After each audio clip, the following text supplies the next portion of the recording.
Vamos en esta mañana a iniciar esta conferencia titulada La Iglesia en los últimos tiempos. La Iglesia en los últimos tiempos.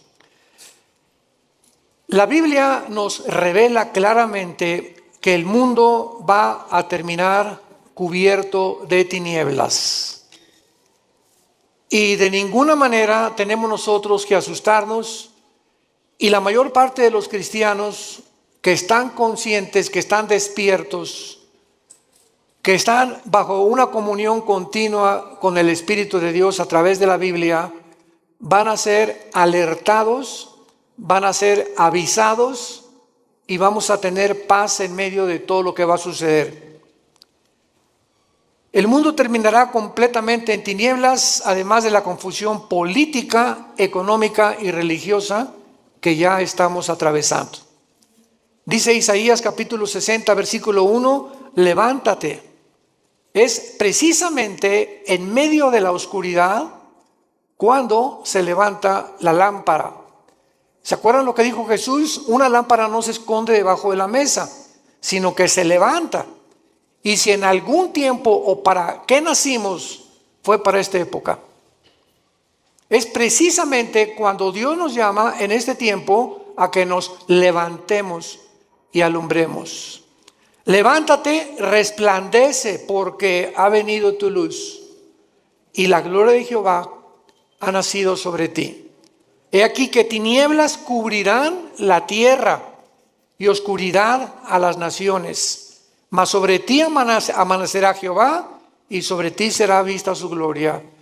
Mientras más oscuro, más fuerte la luz. En una oscuridad tremenda, un cerillo que prendas se ve a grande distancia. Así que tenemos que estar conscientes de eso.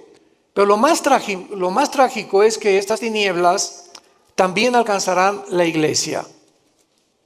Y vamos a ver de qué forma también los últimos tiempos que estamos viviendo, la oscuridad aumentará dentro de muchas iglesias, y voy a definir y a explicar claramente a qué iglesias se refiere la Biblia. Jesús dijo en Mateo 24:12, por haberse multiplicado la maldad, el amor se enfriará. Y no está hablando de los no cristianos, está hablando a los cristianos. Dios no espera que haya amor fuera de la iglesia, porque el mundo está completamente bajo el maligno. Por haberse multiplicado la maldad, por tantas cosas que están pasando, el amor de muchos cristianos se va a enfriar unos con otros. Habría frialdad, habría distanciamiento, y esto es lo más peligroso que podemos nosotros atravesar. Isaías 24, versículos 5 al 6, describe el mundo en los últimos tiempos. La tierra será enteramente vaciada y contaminada. Se destruyó, cayó la tierra. Enfermó, cayó el mundo. Enfermaron los altos pueblos de la tierra. Y a continuación del versículo 5 de Mateo 24 nos da 3 razones por las cuales el mundo ha llegado al punto donde nos encontramos. Donde la ciencia, escuchen, ya no es ciencia. Cuando la misma ciencia dice que hay más de 3 o 4 géneros, es cuando la ciencia dejó de funcionar. Porque la biología y la genética nos dicen que solamente hay varón y hembra. Si tienes las cromosomas Y, eres varón. Si tienes las cromosomas XX, eres hembra, eres mujer. ¿De dónde pues están fomentando 3, 4, 5, 6, 7 géneros? ¿Dónde está eso? En la biología o en la genética, ya no en la Biblia. ¿Cómo es posible que haya el mundo llegado a aceptar esto? Así de loca está la ciencia, se corrompió la ciencia. Los sistemas políticos han fracasado todos. 1991 el comunismo cae. Después de más de 60, 70 años, que fue un fracaso donde quiera que se practicó esta ideología, y el mundo continúa desenterrando esta ideología en los tiempos que vivimos, porque ya no encuentran los gobernantes qué sistema usar para gobernar el mundo. O sea, la política está completamente loca. ¿Qué acaso la historia nos enseña que debemos aprender de la historia o no aprendemos de la historia? Pues parece que esto es lo que ha sucedido. Porque hemos visto un ejemplo en esta ideología que no funcionó. ¿Por qué entonces somos tan tercos de volver a desenterrarla? ¿Por qué la genética descubierta en 1954, el ADN, se comprueba científicamente que es imposible la teoría de la evolución? ¿Por qué seguimos insistiendo en enseñarles a nuestros hijos que venimos de chita? Que somos el producto accidental de los animales. ¿Por qué son tan tercos los maestros universitarios cuando la misma ciencia contradice? Genéticamente es una imposibilidad la teoría de la evolución. Físicamente, la segunda ley de la termodinámica postula que todo tiene que llevar a una decomposición, a un deterioro. ¿Por qué se sigue enseñando entonces? ¿Cuál evolución? La biología enseña que los aminoácidos, que son los ladrillos de la vida, determinan que es imposible que una ardilla se convierta en conejo, ni un rinoceronte en un caballo. Hemos llegado, damas y caballeros, santos de Dios, a la locura total del mundo. El mundo está loco, loco, loco. En Lucas 18 Jesús dijo: cuando el Hijo del Hombre venga, ¿hallará fe en la tierra? Sin embargo, los cristianos, a pesar de todo esto que estamos atravesando, donde ya la gente no sabe qué es blanco y qué es negro, ya no sabe qué es bueno y qué es malo, ya no sabe qué es dulce y qué es amargo. Así está el mundo actualmente. Hay un relativismo total, filosóficamente, socialmente, antropológicamente, en todas las disciplinas académicas en las que el mundo se ha desarrollado en los últimos siglos. En el libro de Daniel, todos los que traigan su Biblia los felicito porque son los entendidos.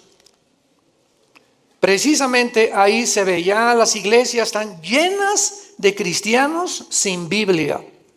Traen el Calimán o el Esto.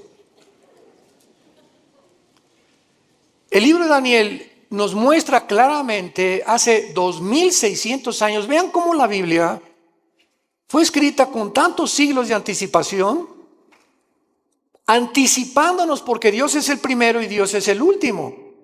Entonces, si Dios es el primero y Dios es el último, Él es el único que nos dice cómo comenzó el universo, quiénes somos y a dónde terminará la humanidad. Y cuando sabemos a dónde terminará la humanidad, podemos prepararnos. No estamos en tinieblas. La luz la tenemos en la Biblia. Y tenemos que abrir los ojos más en estos tiempos para cuidar a nuestra familia, para cuidar a nuestros hijos, para cuidar a nuestros nietos, para poder dejarles una herencia si el Señor no viene antes por nosotros, donde ellos podamos morir en paz y saber: no le dejé ni una casa, no le dejé dinero, no le dejé riquezas a tus hijos, les dejamos una herencia que se llama Jesucristo. Porque podrás morir en paz al saber que tu hijo, si tiene a Jesucristo, Él se va a encargar de él. Tal vez ande mal y lo que tú quieras, pero si tiene a Cristo tu hijo, Dios se va a encargar de ellos. Porque herencia de Jehová son los hijos. Dice en Daniel capítulo 12, hace 2600 años, hablándonos cómo va a terminar el mundo, dice el versículo 3: los entendidos resplandecerán como el resplandor del firmamento, y los que enseñan la justicia a la multitud como las estrellas de perpetua eternidad. Vemos nosotros aquí en este versículo lo que repite el versículo 10. Muchos serán limpios y emblanquecidos y purificados. Se refiere que a muchos cristianos en este tiempo en que estamos viviendo se van a purificar más y más y más y más, porque estamos esperando la venida del Señor. Y dice a continuación: los impíos procederán impíamente, y ninguno de los impíos entenderá, pero los entendidos comprenderán. 2 veces el Espíritu Santo profetiza que en este tiempo los únicos que van verdaderamente a vivir sin temor, a vivir victoriosamente, a vivir levantando la luz de Cristo, son los entendidos. Y para que podamos acercarnos un poco más y profundizar, veamos quiénes son los entendidos en el libro de Deuteronomio capítulo 4 en el Antiguo Testamento, el mensaje que Moisés les dio a Israel antes de entrar a la tierra de Canaán. Veamos la sistematización y la sincronización sobrenatural de la Biblia. Como toda la Biblia es un solo espíritu, un solo pensamiento. Dice Deuteronomio 4, versículo 5. Mirad que les he enseñado estatutos y decretos, como Jehová mi Dios me mandó, para que hagan en medio de la tierra en la cual entran para tomar posesión de ella. Guárdalos y ponlos por obra, porque esta es vuestra sabiduría y vuestra inteligencia ante los ojos de los pueblos, los cuales dirán: ciertamente pueblo sabio. ¿Y qué? Cuando tú obedeces lo que Dios te manda, te vuelves sabio y entendido. Es imposible que en los tiempos que estamos viviendo haya cristianos desobedientes. Tú sabes que como maridos debemos amar a nuestra esposa y ser fiel a ella. Como mujeres tienes que respetar a tu esposo y velar y orar por él. Como hijos, respetar a vuestros padres, porque es la primera bendición con promesa. Y cuando nosotros las cosas esenciales de la Biblia las comenzamos a vivir, entonces va a haber sabiduría para actuar. Y nos vamos a volver entendidos. ¿Por qué? Porque prestamos atención. En una escuela, ¿quiénes son los que sacan buenas calificaciones? ¿Quiénes son los alumnos? Los que siempre están poniendo atención a lo que el maestro está enseñando. ¿Verdad? Pero los que están con el avioncito y por aquí, por allá, y platicando con Rosita, y picando, y Pepe, Juan, Juanito, ponme atención, Pepito. Esas personas, esos estudiantes, cuando llegan los exámenes, porque nunca estuvieron atentos a lo que se les explicaba, van a reprobar. Estos son los entendidos, los que están poniendo atención a lo que Dios les dice. Y lo vemos también en Mateo 24, y entendemos ahora Mateo 24, las palabras de Cristo en esta historia que Él da acerca de los tiempos de Noé. Dice Mateo 24, 37, mas como en los días de Noé, así será la venida del Hijo del Hombre. Porque como en los días antes del diluvio estaban comiendo y bebiendo, casándose y dándose en casamiento, hasta el día en que Noé entró en el arca. Escuchen. Y no entendieron. Vean el énfasis que pone Cristo en una generación, de todas las generaciones que ha habido en la historia.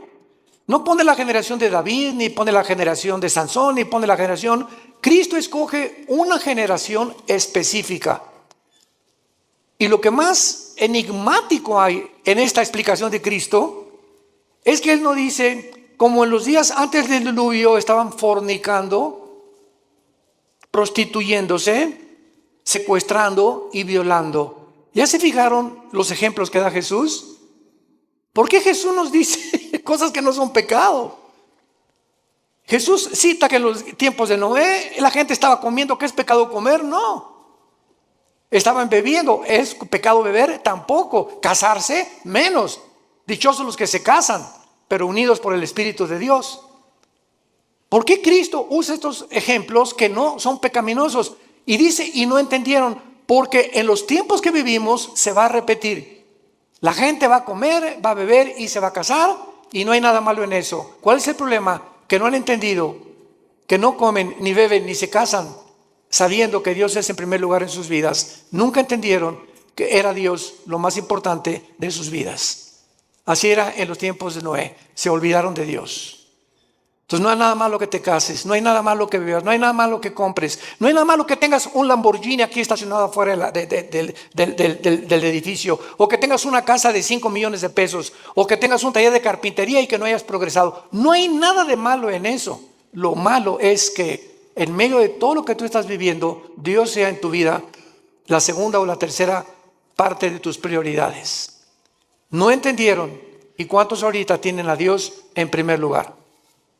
Es cuando tienes a Dios en primer lugar en tu vida, cuando te levantas y lo primero que haces es venir a este libro en las mañanas y comenzar a leer los salmos, proverbios, hincarte y llorar con Dios y buscar en las escrituras, porque el poder, lo compartimos ayer en el coffee break, la Biblia tiene un poder que no tienen los libros de Platón, ni de Aristóteles, ni de Mahatma Gandhi, ni de Confucio, ni de Buda, porque son libros que si lees a Aristóteles y Platón, pues te da intelectualidad, y si lees a Mahatma Gandhi y a Confucio te da altruismo, y si lees libros de nutriología, te da capacidad para cuidar tu cuerpo, pero ninguno de esos libros te cambia.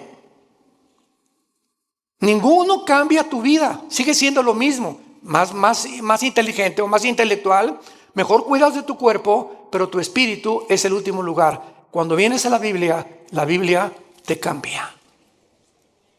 Tiene el poder, Jesús dijo, mis palabras son espíritu y son vida. La Biblia tiene el poder de transformar nuestra vida interior. Dice Pablo en 2 Corintios capítulo 3, mirando cara a cara, somos transformados por el Espíritu de Dios. Mirando, somos transformados. Al mirar la Biblia, al tener contacto con la Biblia, al meditarla, al estudiarla, al memorizarla, algo entra a tu vida que sin que te des cuenta, como una planta, la riegas, el agua que le pones en la planta comienza a crecer de una forma invisible hasta que sale el tallo a la superficie. Tú sigue leyendo la Biblia, sigue memorizándola, sigue teniendo con Dios a través de la Biblia, porque no hay contacto con Dios fuera de la Biblia. Mis palabras son espíritu y son vida, dijo Jesucristo, Juan 5:39. El que quiera conocer la voluntad de Dios, dijo Jesús, conocerá si mis palabras son mías y mi doctrina es mías. Porque el que busca su propia gloria es porque él quiere alabarse y glorificarse. Pero yo he venido a buscar la gloria de mi Padre, el que me envió. Y las palabras que hablo son de mi Padre. Las obras que hago son de mi Padre. Y las cosas que les digo, mi Padre me las enseñó primero a mí. Para que ustedes, yo, el instrumento de mi Padre, los guíe al cielo. Porque nadie puede conocer al Padre más que a través del Hijo. Nadie puede conocer a Dios si antes no conoció a Jesucristo. Es bien importante esto. ¿Quieres conocer a Dios? Primero tienes que conocer a Jesús, porque Dios el Padre envió a su Hijo para que Él nos enseñara quién es el Padre. Nadie puede decirte cómo es Dios, ni Buda, ni Confucio, ni Mahatma Gandhi, ni Aristóteles, ni nadie más que Jesús. Ahora muy bien, con esta introducción, dentro de las enseñanzas doctrinas que más confusión existen actualmente es, ¿qué significa la palabra iglesia? Esto es increíble. ¿Qué significa cuando decimos vamos a la iglesia? O la iglesia de Jesucristo, o la iglesia apostató, etcétera, etcétera. ¿Cuáles son sus funciones de la iglesia y cómo terminará en los últimos días? Vamos a comenzar con la definición. La palabra iglesia viene de la palabra griega ek, Enrique y K de kilo. Es un prefijo que significa fuera. Y clegos o clesia significa llamados. Entonces la palabra eclesia significa llamados fuera. ¿Qué es la iglesia? Un grupo de seres humanos que hemos sido llamados, como Dios le dijo a Abraham, deja a tus ídolos, deja tu parentela, deja el mundo donde es y ven y sígueme. Y no le dijo Dios a Abraham a dónde iba a ir. Nunca nos dice Dios a dónde nos lleva, porque es por fe. Todos quisieran saber, ¿verdad? Bueno, yo quizá seré predicador, quiere que sea yo doctor o quiere que sea licenciado, porque caminar con Dios es caminar todos los días en un mundo invisible, guiado simplemente por el Espíritu de Dios. Y Abraham es el padre de la fe, porque obedeció a Dios sin saber a dónde iba, pero simplemente porque Dios lo llamó. Entonces la iglesia somos personas que Dios nos ha llamado a salir fuera de las diversiones del mundo, de la forma como el mundo se comporta, de la cultura del mundo, de las cosas que el mundo ama, los deseos de la carne, los deseos de los ojos y la vanagloria de la vida, del aplauso, la popularidad, la alabanza del mundo que unos buscamos unos con otros, y fue la razón por la cual los fariseos no creyeron en Cristo. Dice la Biblia que los fariseos no creyeron en Cristo porque amaban más la gloria del mundo que la gloria de Dios. Entonces Dios nos llama y nos saca, no físicamente, nos saca del mundo, entiéndalo, espiritualmente. Veamos este ejemplo en Juan 17, de qué forma el apóstol Juan lo define. Juan 17, versículo 14 y 15. Es Jesús en su última oración sacerdotal. Al otro día Jesús iba a morir en una cruz. Y estas se pueden considerar como sus últimas palabras o la última oración que él le hace al Padre. Versículo 17. Versículo 14, perdón. Capítulo 17 de Juan, versículo 14 en adelante. Y dice Jesús, le está hablando a su papá, al Padre. Yo les he dado tu palabra. ¿Qué nos dio Jesús? ¿Qué nos dio Jesús? ¿Qué nos dio Jesús? Esto. Esto es lo que nos dejó Jesús. Imagínense la importancia que tiene nuestro contacto diario con la palabra. Yo les he dado tu palabra y el mundo los aborreció porque no son del mundo. ¿Qué definición y qué revelación más extraña? ¿Somos extraterrestres entonces? Así es. Porque físicamente estamos en un mundo que no es de nosotros. Dios le ha placido que nazcamos en un mundo ocupado por el enemigo. Dios le ha placido ponernos en un desierto, porque el mundo es un desierto. No tiene nada que ofrecernos el mundo, como Dios puso a Israel cuando lo sacó del mundo, que es Egipto, a un desierto. Entonces estamos en un desierto, en un mundo donde hay serpientes y escorpiones, sequedad, vaciedad, sed, hambre, donde no hay nada en ese desierto que nos pueda proveer o nos pueda traer una verdadera satisfacción. Y fue lo que Dios les quiso enseñar a los judíos en el desierto. ¿Por qué lo sacó por ahí? Dice Deuteronomio 8, para saber que ustedes sepan que yo soy Dios. Nunca les faltó el agua, nunca les faltó un sastre, nunca les faltó una botella de Bonafón, nunca les faltó los zapatos, no les faltó dentista, no les faltó médicos, no les faltó nada en un desierto donde no hay Kmart, ni tampoco Comer, ni tampoco consultorios, ni tampoco tiendas, ni zapaterías, en un mundo donde Dios quería mostrarles que Él es suficiente para proveernos todo lo que necesitamos. Y por eso no somos, ellos no eran del desierto, los judíos, el hogar final era la tierra prometida, pero tenían que atravesar ese desierto. Tenemos que atravesar el mundo que estamos viviendo, porque nuestra meta no es este mundo, es el cielo con Dios. Cuando Dios transforme el mundo, regresaremos al mundo, restaurado por Él.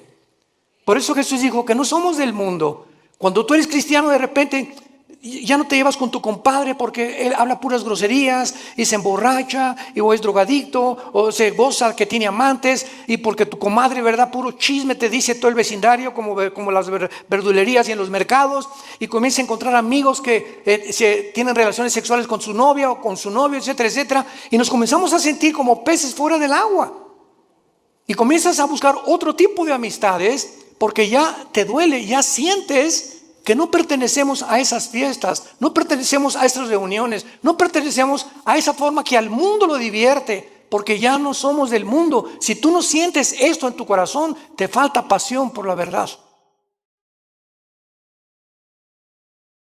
Te ruego por ellos, porque no son del mundo, como tampoco yo soy del mundo. Y no ruego que los quites del mundo, sino que los guardes del mal. Muy fácil, ¿verdad?, que Dios viene por nosotros, pero Él no tiene ese propósito. Él quiere que mientras atravesemos este desierto, que ya vamos al final, ya estamos a punto de entrar a la tierra de Canaán, a la promesa de la tierra prometida que Dios tanto prometió en el Antiguo como en el Nuevo Testamento. Estamos a punto, hermanos, de cruzar el río Jordán. Estamos a punto de cruzar el río Jordán, y recordemos algo, que esa generación no entró a la tierra prometida, se murieron en el desierto. Estamos hablando más de 1,5 millones de seres humanos que nunca quisieron obedecer a Dios, siempre quejándose. ¿Y por qué no tenemos agua como en Egipto? Y en el mundo se divierte más. ¿Y por qué no tenemos las diversiones del mundo? Regrésanos a Egipto, Moisés. Ya Moisés los tenía hasta el gorro. Al grado que se desesperó tanto Moisés cuando golpeó la piedra 3 veces, que Dios le dijo: no vas a entrar a Canaán. Vela desde lejos y cuando te mueras la vas a ver. ¿Cómo aguantó Moisés a casi 2 millones de cabritos? Porque no eran ovejas. Fue la generación que siguió de ellos los que entendieron y entraron por Josué a la tierra de Canaán. Vemos pues nosotros en 1 de Juan capítulo 4, en el Nuevo Testamento, de qué manera el apóstol Juan continúa hablándonos acerca de qué diferencia hay en los cristianos y el mundo. Dice 1 de Juan 4, 5 y 6. Hijitos, les está hablando a nosotros, a los cristianos. Ustedes son de Dios y los habéis vencido, porque mayor es el que está en vosotros que el que está en el mundo. Ellos, la gente que no es cristiana, ellos son del mundo. Por eso hablan del mundo, y el mundo los oye, sus canciones, sus versículos, sus teatros, sus películas. El mundo está feliz con este tipo de personas. Nosotros somos de Dios. El que conoce a Dios nos oye. El que no es de Dios no nos oye. En esto conocemos el espíritu de verdad y el espíritu de error. Un cristiano, cuando tiene el Espíritu Santo, ya discierne: ¿lo que estoy oyendo de dónde viene? ¿Del mundo o viene de arriba? Cuando tú pones más atención a canciones, ¿verdad?, artistas mundanos, que a las cosas de Dios, es porque tienes tu corazón en el mundo todavía. No has sabido aislarte, ni has sabido hacer a un lado las cosas del mundo.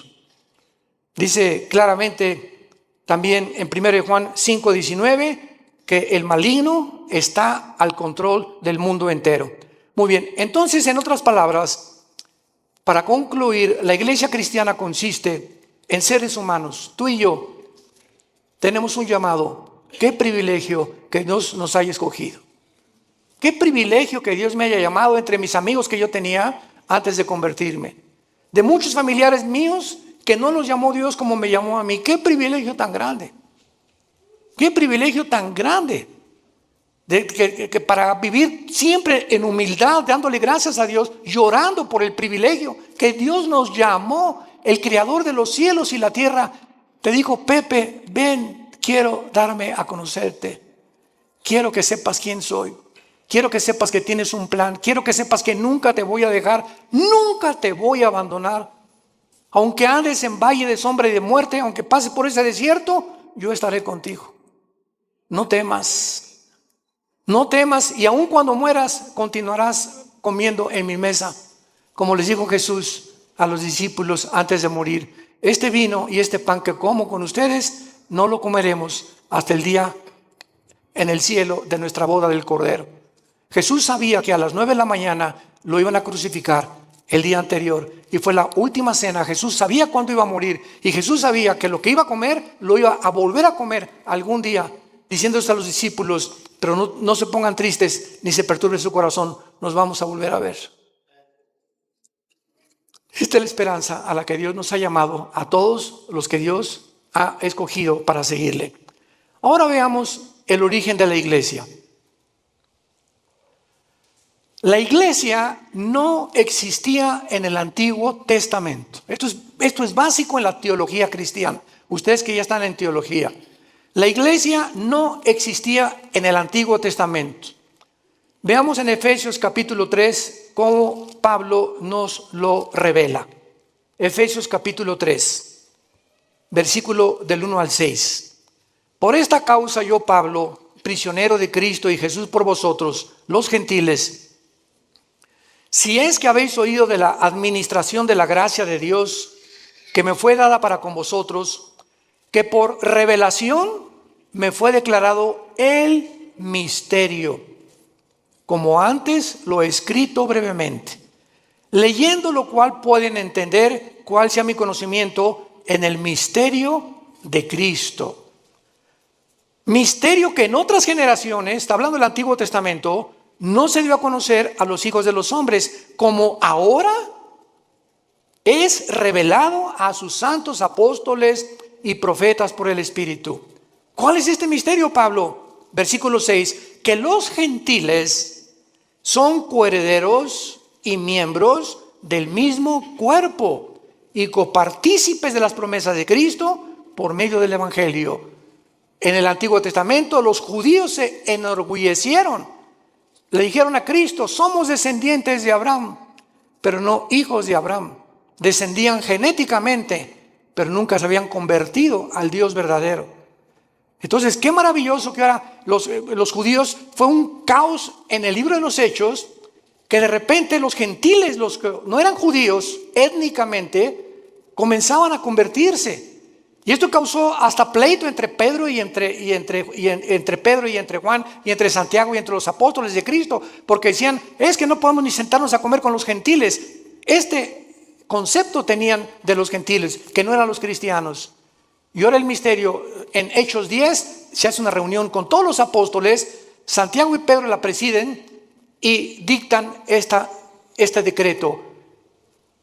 Dios ahora va a descender no solamente sobre Israel, sino los mexicanos, los que están en Tlalnepantla, los que están en Querétaro, los italianos, los chinos, los griegos, y ahora este conjunto de todas las nacionalidades del mundo, ya no Israel, de todas las naciones de Israel se va a hacer un cuerpo, para que lo podamos entender. Cristo es la cabeza.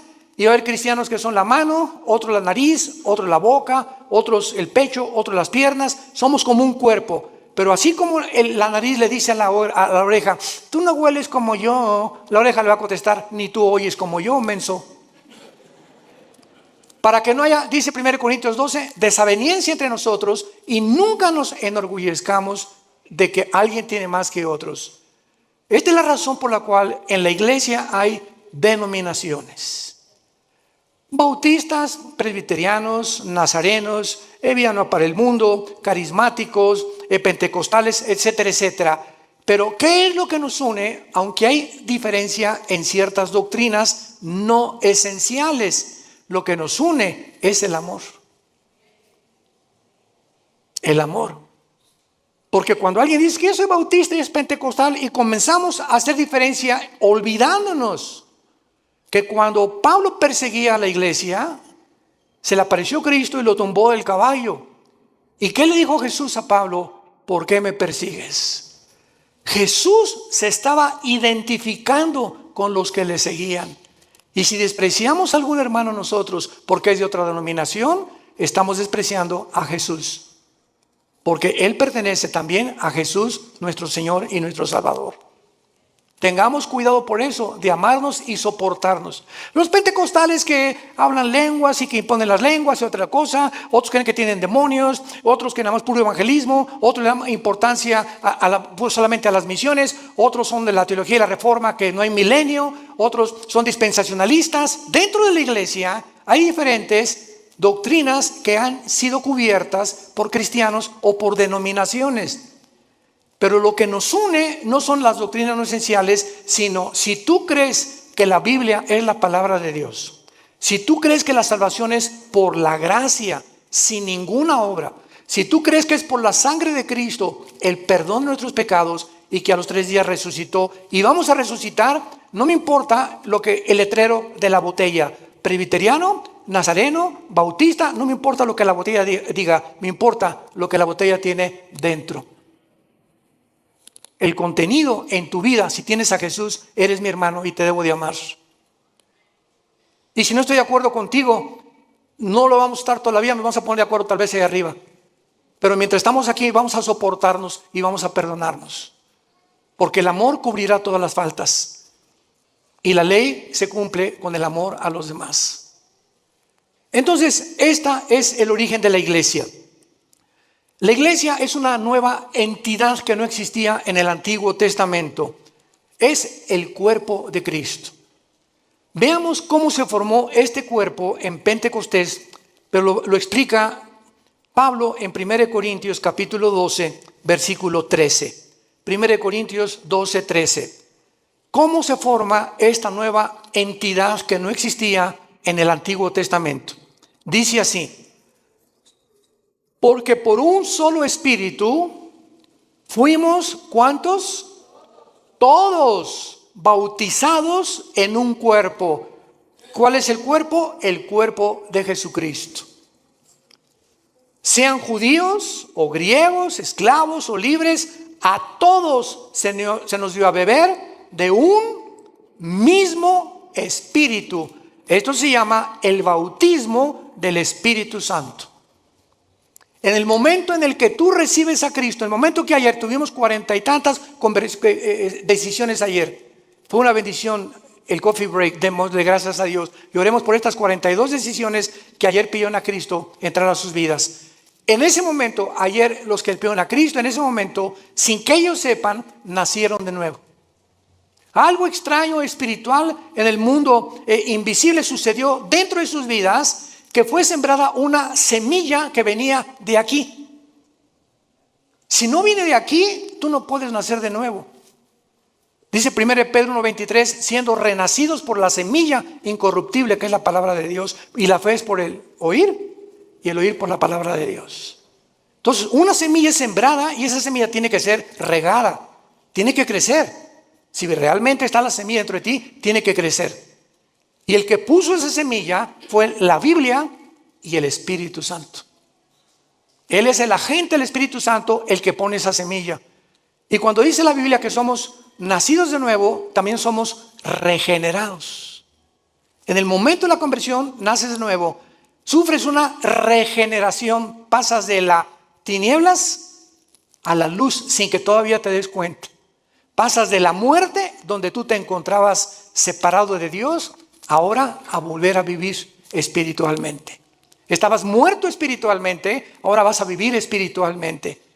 Y además, ahora vas a formar parte del cuerpo de Cristo mediante el bautismo del Espíritu Santo. La palabra bapto en el griego, bautismo, significa identificación, unión o amalgamiento. O sea, el Espíritu Santo agarra a Pepe, aquí está Cristo, vean esto es un misterio impresionante descrito en Efesios 5. El Espíritu Santo agarra a Pepe y lo pega, lo une al cuerpo de Cristo.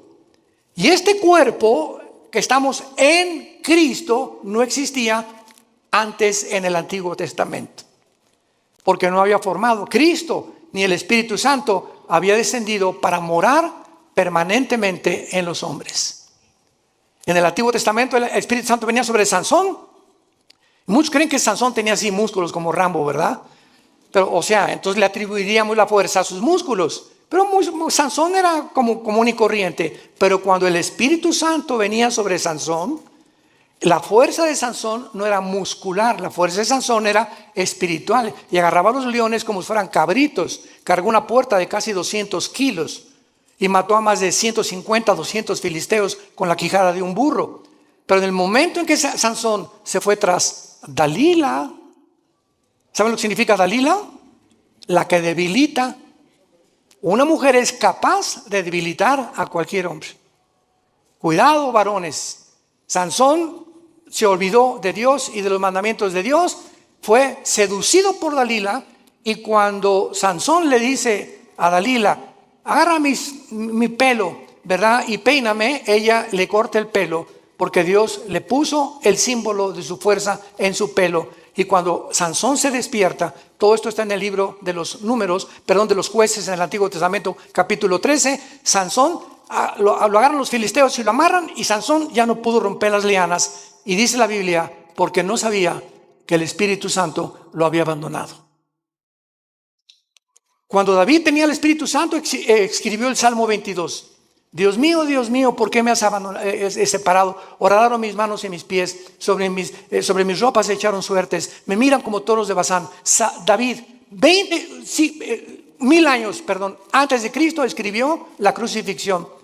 Y cuando estaba el Espíritu Santo en él, era inspirado para escribir las profecías, pero el Espíritu Santo se iba de David, y David era como cualquier hombre, como tú y como yo. Ahora no. Ahora dice 1 Corintios 6:19, ¿qué no saben que ustedes son ahora el templo del Espíritu Santo?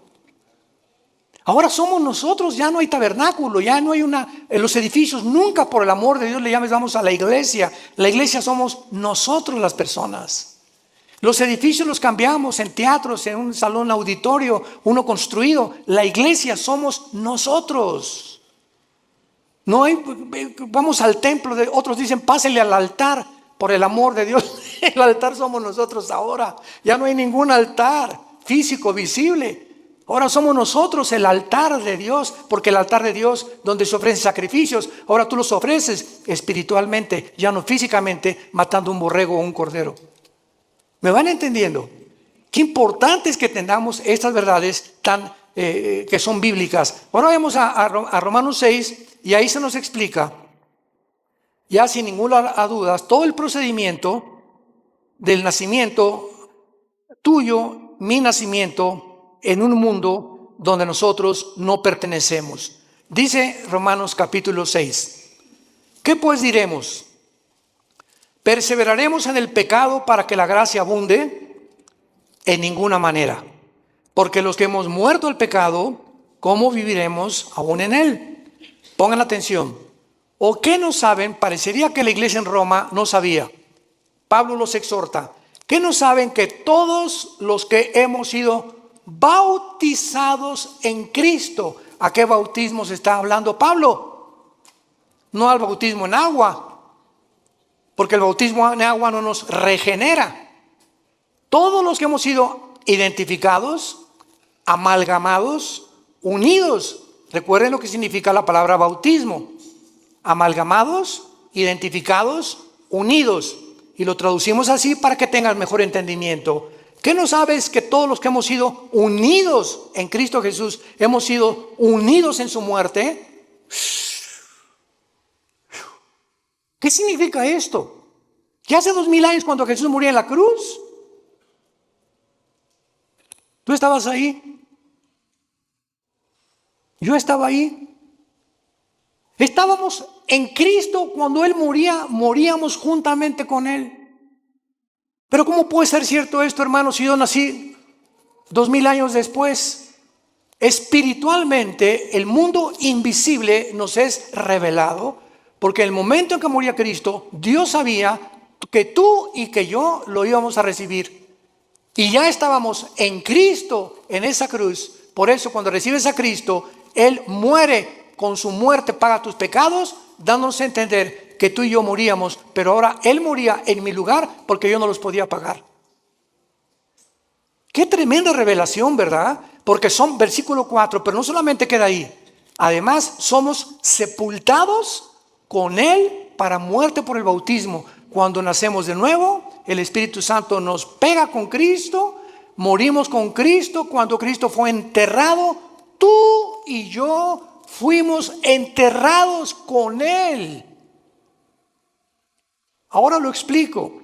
A fin de que como Cristo resucitó de los muertos por la gloria del Padre, así tú también andes en vida nueva. Un cristiano que recibe a Cristo, ha muerto con Cristo, ha sido enterrado con Cristo. Y si hemos sido enterrados es porque el antiguo Pepe, la antigua Carmelita, el antiguo Armando murieron cuando yo recibí a Cristo. Yo estoy muerto a los ojos de Dios ya.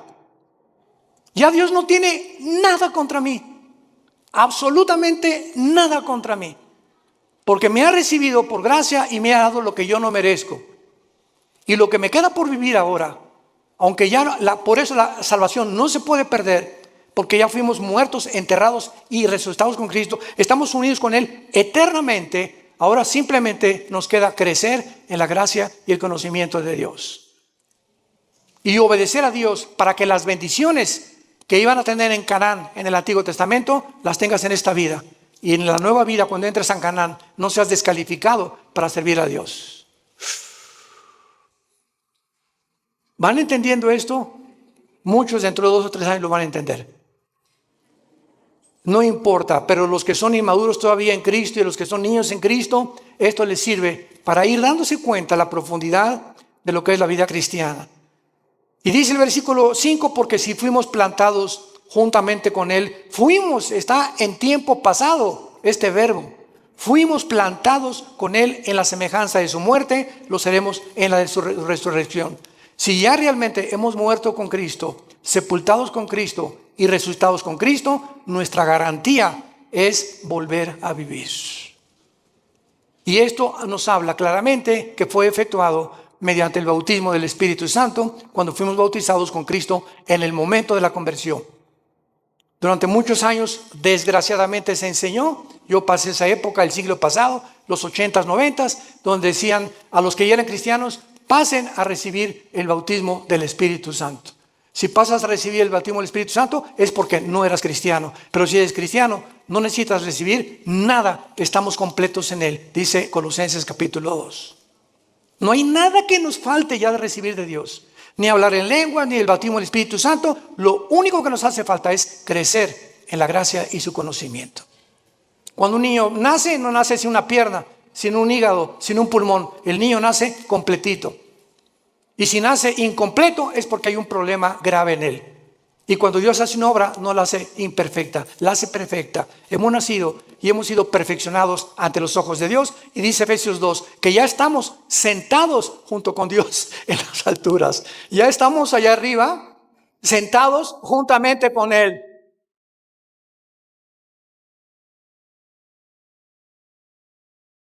Te damos gracias, Señor, en esta mañana por tu palabra. Porque por un solo Espíritu todos hemos sido bautizados, identificados, amalgamados, unidos al cuerpo de tu Hijo Jesucristo. Te damos las gracias porque Él ahora es nuestra cabeza y nosotros miembros unos de otros en particular, para que no haya desaveniencia entre nosotros y podamos amarnos y soportarnos como nosotros lo debemos hacer por amor a tu muerte en la cruz. Te damos gracias, Señor, porque estamos en un mundo infectado, enfermo, que se están autodestruyendo los seres humanos a nuestro alrededor. Y ahora nuestro deber es alumbrarlos, sacarlos de la podredumbre donde se encuentran, del pecado donde han vivido, mostrándoles que tu gracia es más que suficiente para transformar la vida de cualquier persona que quiera obedecer a la fe, obedecer el Evangelio. Oramos al Dios y Padre de Jesucristo nuestro Señor, que nos ha hecho renacer para una esperanza viva por medio de la resurrección de Jesucristo entre los muertos. Que todos ustedes permanezcan fieles hasta el fin en la esperanza a la que todos hemos sido llamados. Que Dios les dé un espíritu de revelación, alumbrando los ojos de vuestro entendimiento para que comprendan esta esperanza maravillosa que se llama Jesucristo. Él es nuestra esperanza bienaventurada. Y que conozcamos la supereminente grandeza del poder que lo levantó de los muertos, porque es el mismo poder que está actuando dentro de tu vida y de mi vida. Descubre este poder, hermano y hermana en Jesucristo. Descubre el poder inmenso que Dios nos ha dejado. Y mientras vivas creyendo y obedeciendo, Dios te levantará más pronto del lugar donde tú te encuentras, para que te conviertas en una antorcha en tu lugar de trabajo, en tu escuela o en tu universidad, y podamos guiar a la gente que queda y que va a recibir pronto al anticristo, arrebatarlos del fuego eterno por la gloria de Dios. Si alguna persona en esta mañana quiere recibir a Cristo por primera vez, ser unido con Él en su muerte, en su entierro y en su resurrección, dile estas palabras con todo tu corazón. Señor mío y Dios mío, perdona mis pecados. Creo que en la cruz pagaste por ellos y que a los 3 días resucitaste de los muertos. Y como creo que vives, Señor Jesús, ahora te pido en este instante a que entres a mi vida. Te recibo como mi Señor. Gracias por darme la vida eterna y haberme hecho renacer mediante la predicación de tu santa palabra. En el nombre de Jesús. Amén.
Cada día que amanece veo tu luz brillar. En mi corazón florece un deseo de paz sin cesar. Tu sonrisa es mi guía en la tormenta y la calma. Quiero verte siempre feliz, es un anhelo que nace del alma. Que la vida te regale mil razones para reír, que encuentres en cada detalle un motivo para vivir.